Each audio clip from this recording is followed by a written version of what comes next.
What up, everyone? I'm Jack Slater, aka the Comic Outlaw. Yeah, and I hope you're ready because it's Funko time. It's Funko time. Fuck yes, it's Funko time. And we got a little special guest here, Boba Fett. Check it out. I guess this Funko is from the Book of Fett. Now the Book of Fett has come out from Favreau, Lucas, a couple other people. One of the guys that wrote the main thing for Star Wars Clone Wars. And I've been hearing mixed things about it. I haven't seen a lot of the episodes myself. Now, this is the thing between the casual Star Wars fan and, back in the day, the legend Star Wars fan. And if you don't know what legends are, they were a wonderful set of books. More than this, I have tons of these books. Books, comic books, media, and it explained the after story of Star Wars and what happened. Literally, the book started the day after with the Truce of Tukhaled and went all the way. Yeah, that was a lot of history. All got wiped out by Disney. They wiped out everything.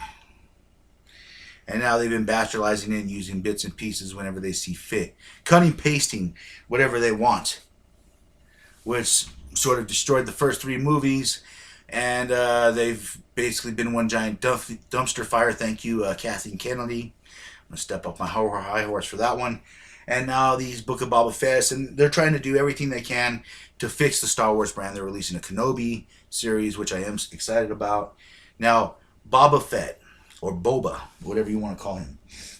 Now, they're doing this Book of Fett, but there was originally books of Fett that talked about what happened after he escaped.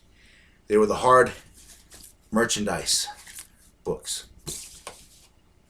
And also A Tale from Jabba's Palace. He ended up blowing his way out of the monster. And then he went on this wild mission where he retrieved this girl he was hiding at Jabba's Palace because he was saving her for, because she was worth a lot of money. He kind of stashed her out. It's this whole story, and it's really good. It's really fast paced.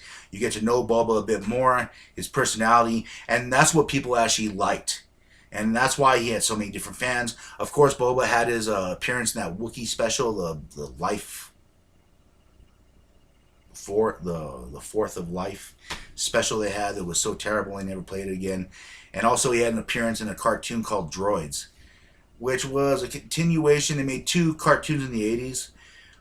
The Ewoks, which evidently Paul Dini wrote the first episode, the guy who invented Harley Quinn, and Droids. And they were kind of continuations. One had the Ewoks, one had R2 and C-3PO, and it went on their adventures afterwards, and Boba Fett was in that. Boba Fett's been in a lot of different comic books. I've covered a few comics with him in, and I'm thinking about doing maybe a couple Boba Fett runs, because there's this great issue where he fights Vader. And yeah, this guy's basically done it all. He's had a rivalry with Han Solo. I mean, they talk about that in the real Han Solo movie, the Han Solo trilogy, which is part of these. It was written by A.C. Crispin. If you want a real Han Solo movie, that's pretty much it. And so it talks about Fett, and Fett, you kind of get to know him. He's more of I guess the term lawful evil. Because he doesn't really believe in the Empire, but they're the current choice in power. They hire him. He does the job. So Fett's morality is a little different. He does have a sense of honor, which is I'm heard shown through the Book of Fett. He does have a sense of pride in his work, and yeah, this is interesting. I mean, these books it had him take off right away. There was no Tusken Raiders. There was no the spiritual growth, I guess you could say, he had was different in the books. I highly recommend the books. You'll really get to know a different side of Fett. You'll get into Fett's mind more. And they're probably, from what I hear, they're probably more fast-paced than the Book of Fett. And I'll give you guys a little book one of hard merchandise. I've had to get this a couple times because I've lent it to people and they've stolen it. Which you should never lend books to people. Unless you really know them. It's book two. And it's fascinating because the Emperor actually mentions Boba Fett and says that he is worthy of the Mandalorian armor and he's one of the few. So that's a rare compliment from Emperor Palpatine. But all this is legend, so all this is a myth now. which is sucks ass. So yeah, Fett, like I said, from Mandalore. His father was Jango Fett. Of course, everyone knows the story. Boba was a clone. Jango bit off more than he could chew, trying to protect Dooku. He got into a fight with basically the baddest motherfucker in the council, Mace Windu, aka Samuel Jackson. Boom! Sam just cut that head off like there was no tomorrow in front of his son. This set Boba on a revenge quest, as was talked about in the Clone Wars. And he ended up teaming up with this bounty hunter named Aurora, kind of a mother figure. She ends up screwing him over. And this is where Boba becomes very cold. Because in the books, you wonder how cold he is. This is why he's so cold. Because he's grown up in the bounty hunting society. And there's no place... It's kind of like in Pirates of the Caribbean, Those who fall behind get left behind. And that's basically the way it is.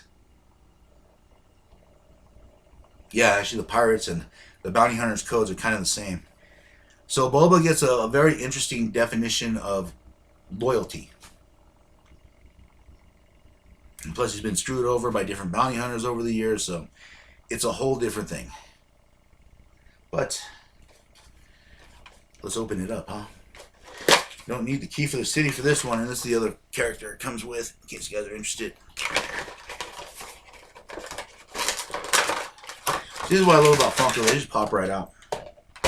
Goodbye box. And it comes with its own stand. Kenobi, a couple of the other guys came with their own stand. Doesn't look like... I don't want to try to come... Alright, check it out.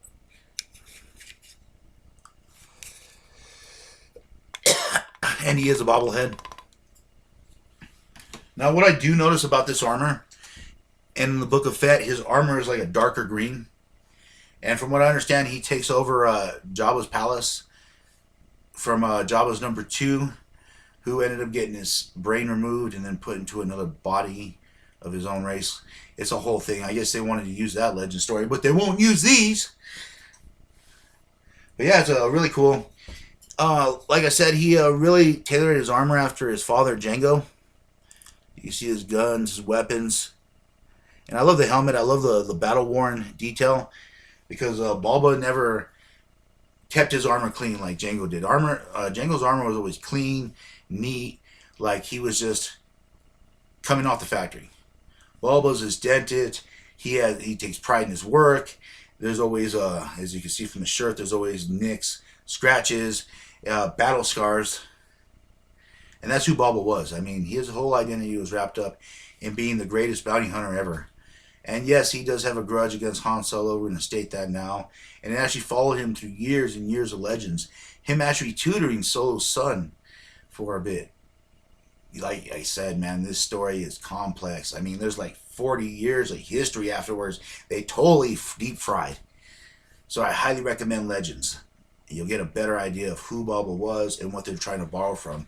But as soon as I saw this toy, I knew I had to have it. This is classic Boba. Like I said, the color scheme's a little darker than I would have liked, but it's just awesome. I mean, check it out, the jet, everything. And also there's a wonderful song goes, my backpacks got jets. I'm Boba the Fett. A bounty hunt for a Jabba Hut to finance my bet. I thought I'd throw that out there. I love that rap. I think it's by MC Chris. Something like that. Oh, very cool.